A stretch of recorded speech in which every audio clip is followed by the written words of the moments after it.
Silent night, holy night, all is calm, all is night. I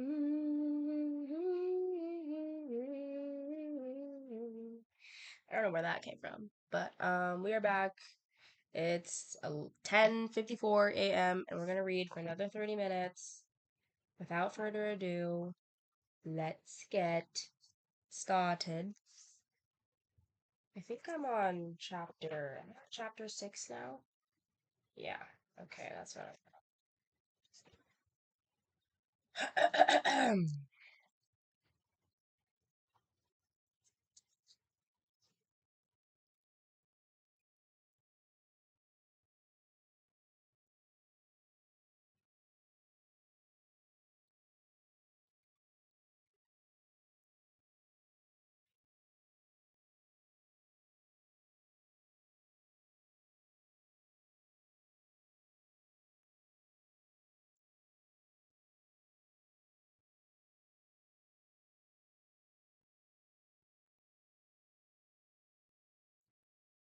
Okay.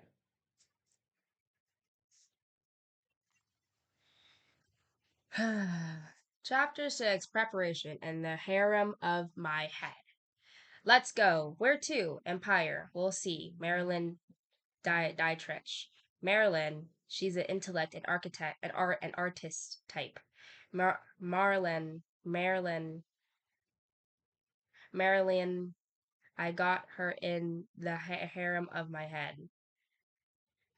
December 1st. Today is going to be devoted to preparation, Meisner says. Preparation is that device which permits you to start your scene or play in a condition of emotional aliveness. The purpose of preparation is so that you do not come in emotionally empty. I want to be very simple about this whole subject. If you sign the contract in the Sherbert offices for a wonderful part in a wonderful play, the obvious implication is that you are bursting with joy when you write your name on the document. Even if you live in Riverdale, 45 minutes away from by subway, the pleasure and pride that was instilled in you in the Sherbert office is still there in some form by the time you get home. Ask me questions if I don't make it clear. He pauses, but the class understands what he is saying. Now, preparation is going to present you with certain problems. One is a temptation to show it.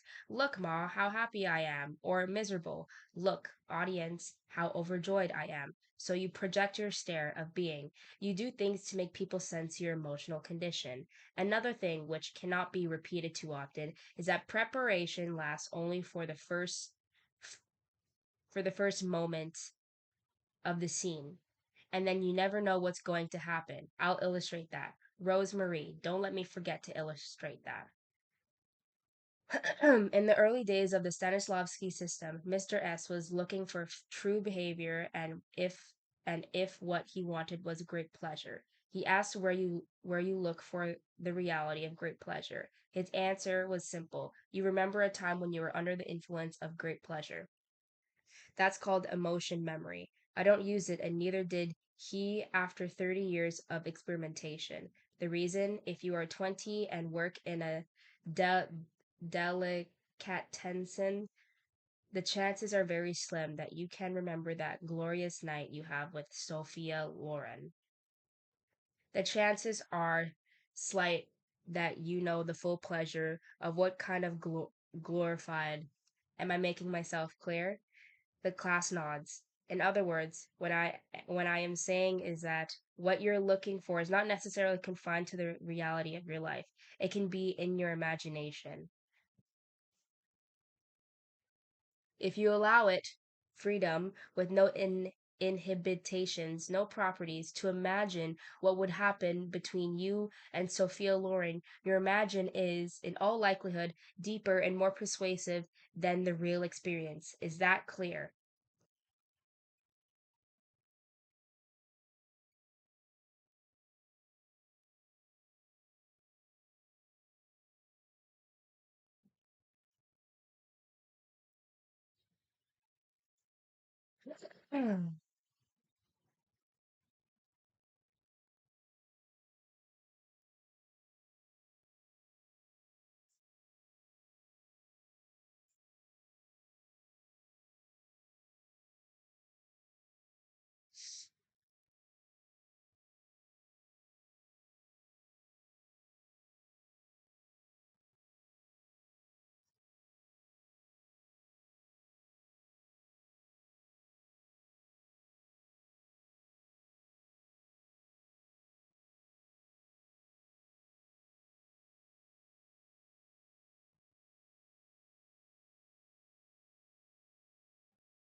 Okay, that was great notes.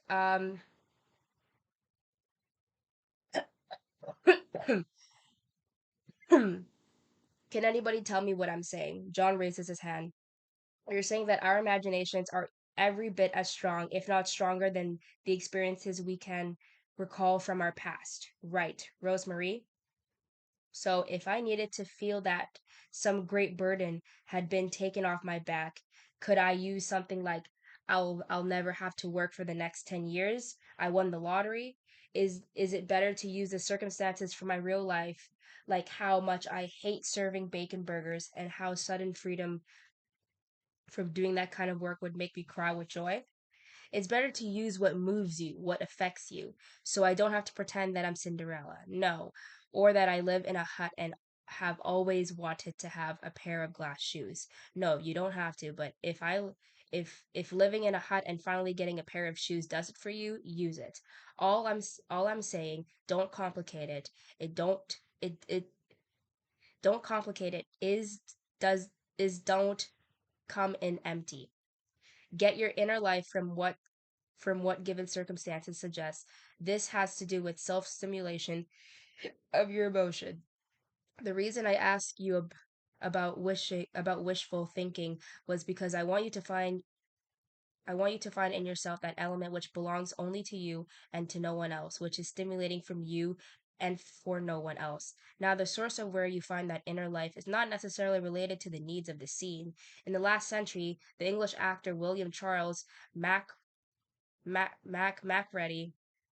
before playing a certain scene in The Merchant of Venice, used to try to shake the iron ladder backstage that was embedded in the brick. He'd try and get furious because he couldn't budge it. Then he went on and played the scene. Am I being clear? You say that your preparation is not necessarily related to the scene, Ray says. In the case of Macready, could it be that he got furious at the ladder, then went on to play a love scene? It could be that he got furious at the latter and then put on the play the fact that his girl had kept him waiting in front of the radio city for an hour and a half. That's possible. Look, I'm presenting you with the premise. Don't come in empty.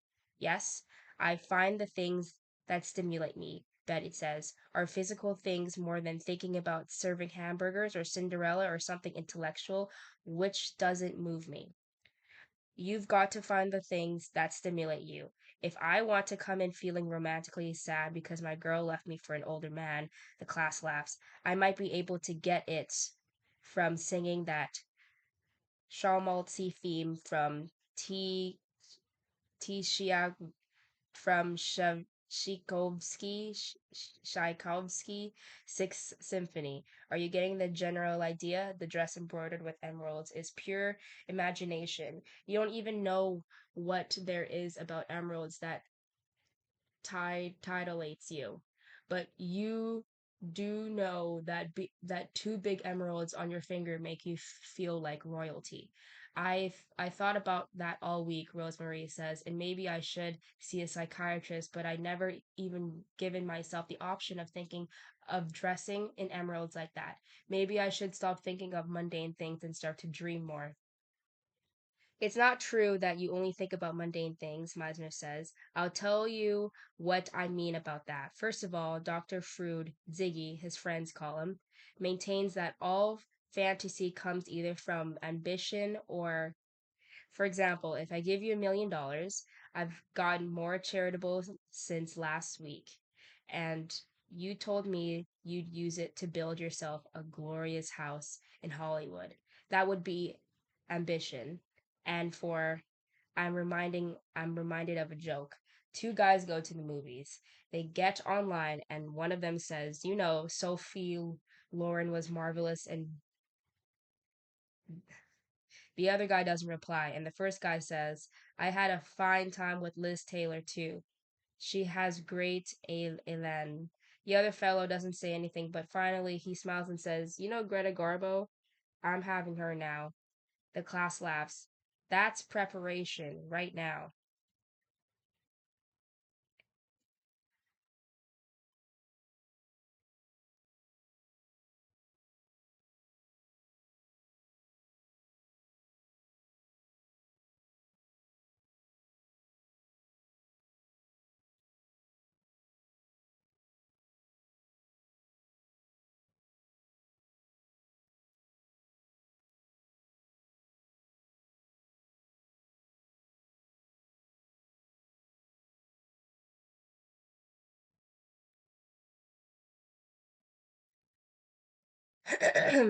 Did I tell you about the guy on a bus who hated Merrick?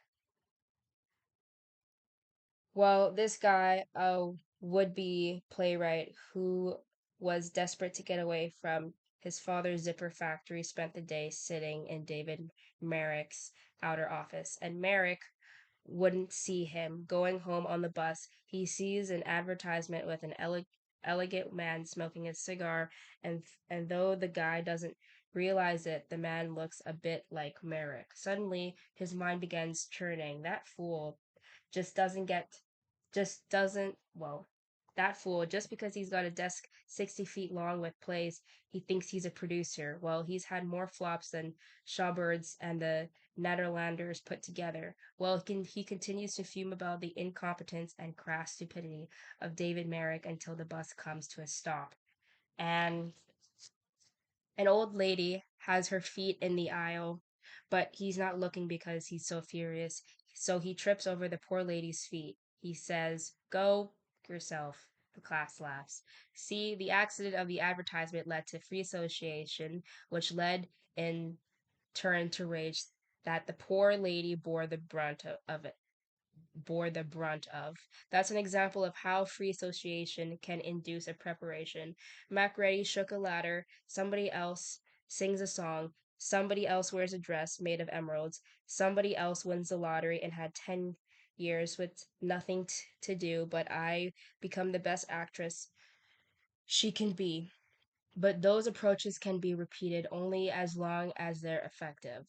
When I was 16, I was mad for Tchaikovsky's symphonies, but if I hear one now, my reaction is, it's so corny. In other words, what stimulates you changes.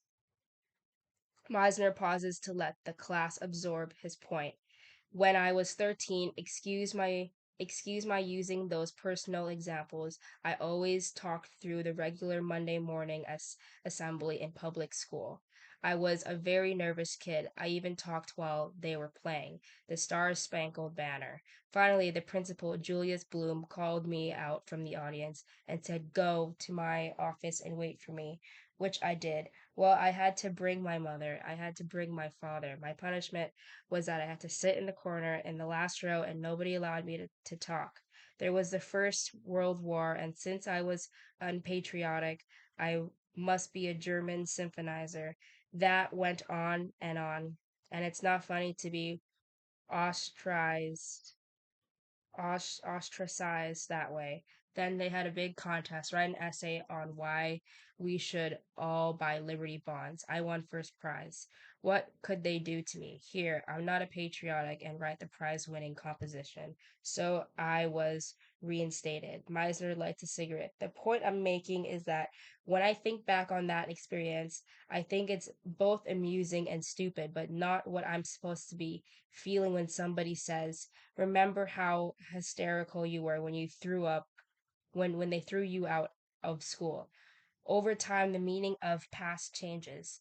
That's one of the reasons I don't like emotion memory, and that's one of the reasons Stanislavski gave it up.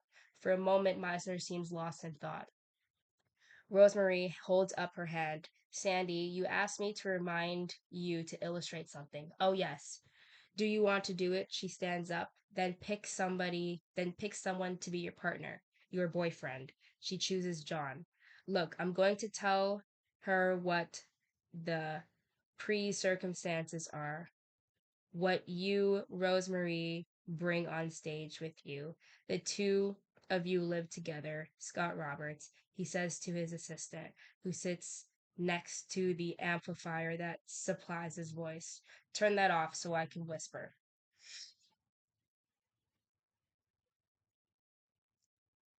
He whispers to Rosemary for a few moments, and then she leaves the room, closing the door behind her. "Now, John, I want you to lie on that bed." When projected, Meisner's unamplified voice can easily be heard. "You've just had a fatal heart attack, and now for the rest of this scene, you're dead. Can you manage that?" "Sure," John says, and he sprawls on the bed. Minutes pass before Rosemary, looking radiantly happy, bursts into the room. In a moment, she sees John's lifeless body and lets out a cry of surprise. She goes to him, takes his hand, and with her other hand pats him on the cheek. She is stricken, and after another minute turns to Meisner and says, "This is where I would call a doctor."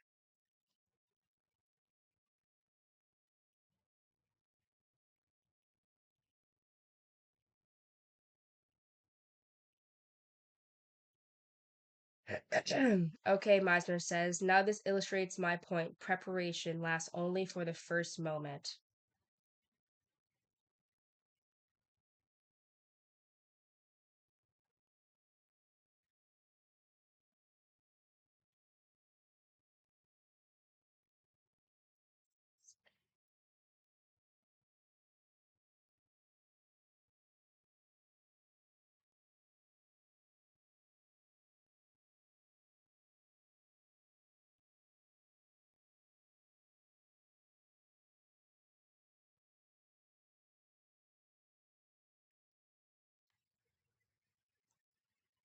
Uh, Preparation lasts only for the first moment.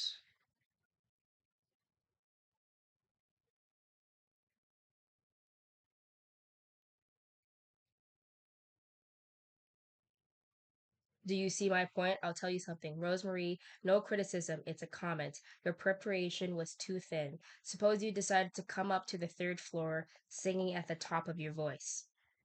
I told her that she just signed a tremendous Hollywood contract and that her boyfriend was included in it. They were going to California. That's why she came in, and that's why I said your preparation was too thin. And I told him what I told him. He's dead. He had a heart attack. Very extreme, but that's the point. Any questions? You said my preparation was too thin, Rosemary says. If I was at home, I probably would have screamed with joy. A few weeks later, I got a phone call. Then that's what you should have done. I was afraid I'd be showing what I felt. No, you wouldn't be showing it. Do you know what showing it means? Let's say an idiot director tells me that one of my pre-circumstances comes from the fact that I saw a cute little dog run over and I got a dark corner to prepare. So I prepare and I prepare and I prepare and nothing happens. Perhaps I don't like dogs. Then my cue comes up, so I come on stage and say, ah, ah, ah, you follow? I've indicated the preparation. I've indicated the emotion I don't have. That's no good.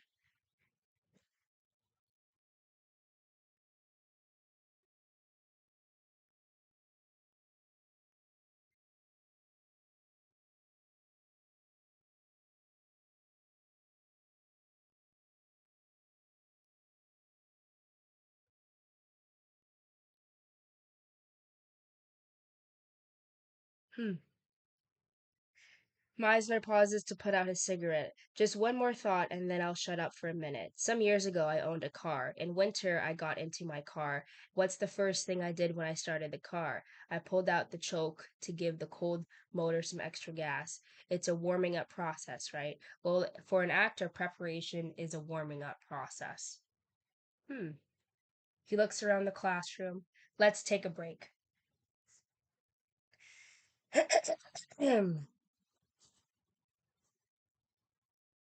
Fair. The purpose of preparation is simple. It has to do with self stimulation. Rosemary, you said the idea of winning the lottery was stimulating to you because it meant you wouldn't have to serve cheeseburgers and could devote yourself to your acting. That said, that this made you feel good, that tears came to your eyes, remember? So before you began to think about what you would do with the money, you were one kind of person. Then, when the idea of the prize money began to play on you, you were not the same person. You were Rosemary in a full state of happiness, right? Rosemary nods. So preparation is a kind of daydreaming. It is daydreaming. It's daydreaming which causes a transformation in your inner life so that you are not what you actually were 5 minutes ago because your fantasy is working on you. But the character of our daydream is taken from the play. Let's take Joseph Morgan as an example. What is his pre-circumstance of this scene with Beth? He knows that his wife is being unfaithful to him. Hmm.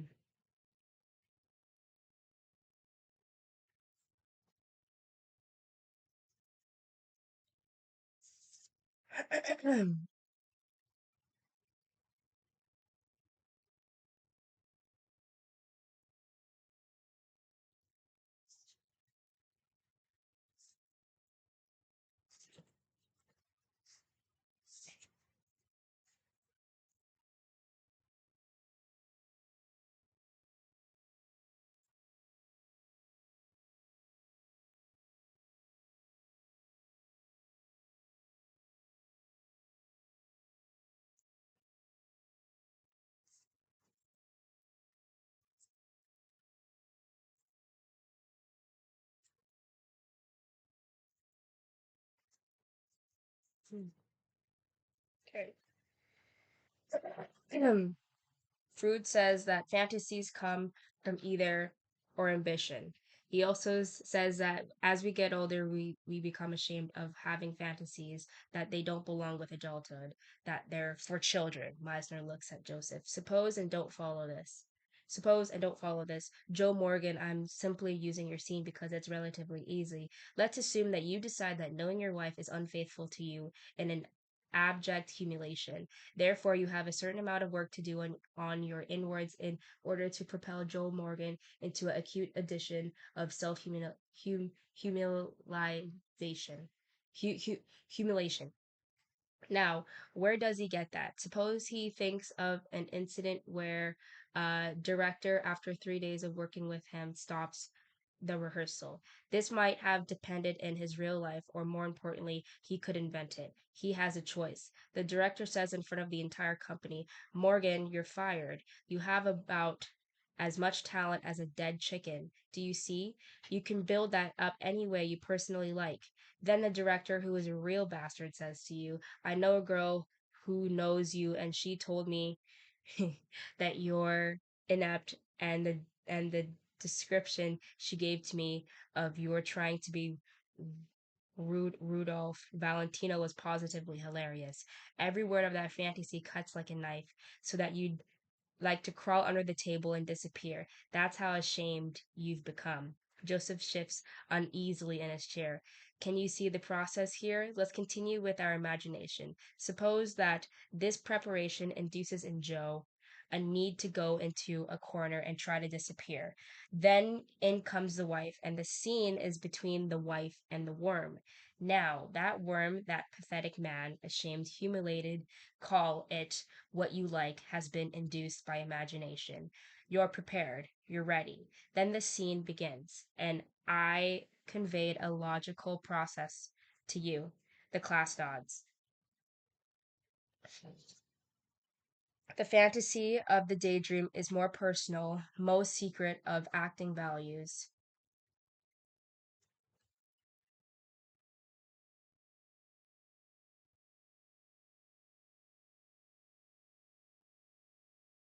What it means in ordinary language is that we use our imagination to in order to fulfill in ourselves what we have more or less determined in our emotional condition before we begin the scene.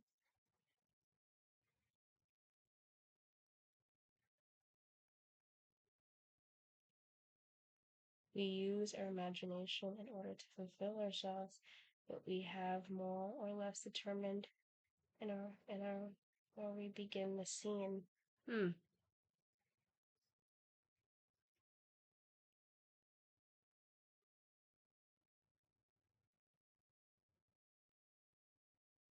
I need to start that.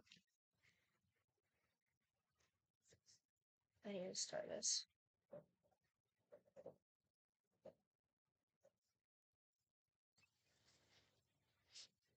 Such great line. Such praise line. I've quoted Freud. I said that preparation is a product of your ambitiousness. The guy on the bus who's imagining how wretchedly he'd treat David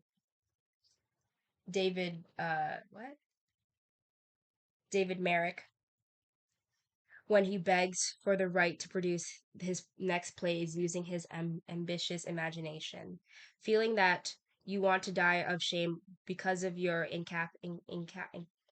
incapacities is obviously, but you may get all this from a piece of music. It can come from anywhere. It is self inducement coming from the imagination, which is the product of inventiveness. Meisner pauses. Did I tell you about Charlie Laughton in a picture from years ago called If I Had a Million? In it, he played a bookkeeper, berated, persecuted, miserable. One day he inherits $1 million. In those days, that meant something. Suddenly, he has a scene with the awful boss who's mistreated him so badly. He has to enter and say, "I'm finished here. Take your job." Lafton's interpretation was that he was walking on top of the world. He was a triumphant. So before he knocked on the door and entered the boss's office, he had to have a sense of triumph. If he were Vince, he might get that feeling of being on top of the world from his experience with girls. That usually gives you a feeling of being unconquerable. But suppose Lafton got that feeling from boys. He's not going to reveal his preparation, but he's going to have it.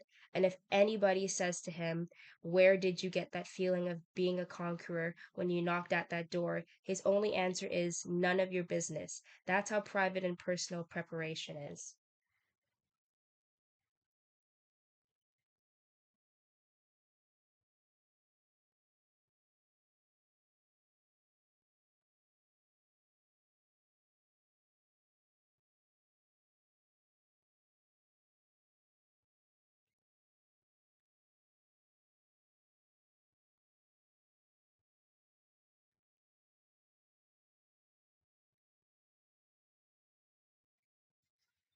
Okay, uh, suppose they were an actor. That's how private and personal preparation is. Suppose they were an actor. Now I'm being ridiculous, or maybe not ridiculous, who comes from South Dakota and nearest farmhouse is 175 miles away, but between those two houses are thousands of available sheep. Poor sheep, Anna says. Not the actor, Meisner says. I'm talking about the personal, secret, intimate knowledge of preparation. So if somebody says to you, "Where do you get that marvelous emotion you bring on in the third act?" The answer is simple: talent.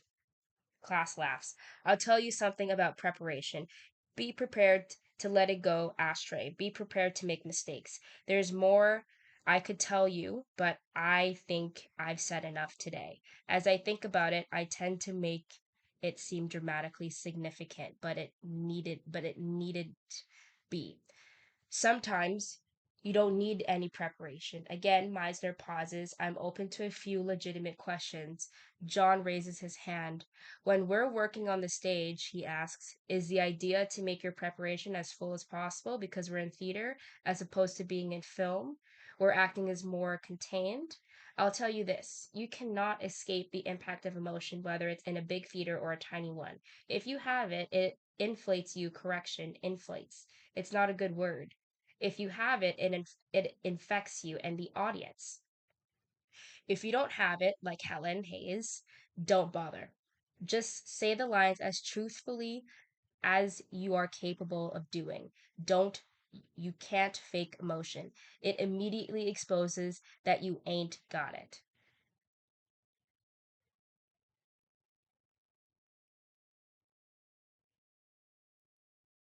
Maureen Staffleton has it all the time. Kim Stanley sometimes has too much. Geraldine Page is lovely. There are many good actors. If you're an actor and are working off your partner the way you've been doing here, something's going to happen. Bruce holds up his hand when you told Joseph a couple of classes ago just to go out and think about his wife's unfaithfulness. That was that was a form of preparation, wasn't it? All I meant is that actors are responsive, just as butchers are, to the idea of a faithless woman. When I say you're no child, if you think about your girl being unfaithful to something emotional to you, some being unfaithful to you, something emotional happens to you, I depend entirely on his normal reaction to that. I did not say prepare today. I said prepare, didn't I? Today, the first time I said prepare, it's simple. Don't come in empty. What you what do you bring with you because of what you've been and why? That's all I said to you. Did I say more? I don't think so. I will. I told you about Deuce's blush. Who's going to explain that? A good preparation? Vincent suggests. No. I came from living truthfully under imaginary circumstances. Preparation could never have induced that. It came from her genius, her completeness, and living truthfully under imaginary circumstances. All right. Um, I think I'm gonna end it there. How many pages there? One, two, three, four, five, six, seven, eight, nine. Okay, yeah. One, two, three, four, five, six, seven, eight. Okay, y'all. That's it. That's all. I will see y'all later tonight. Peace.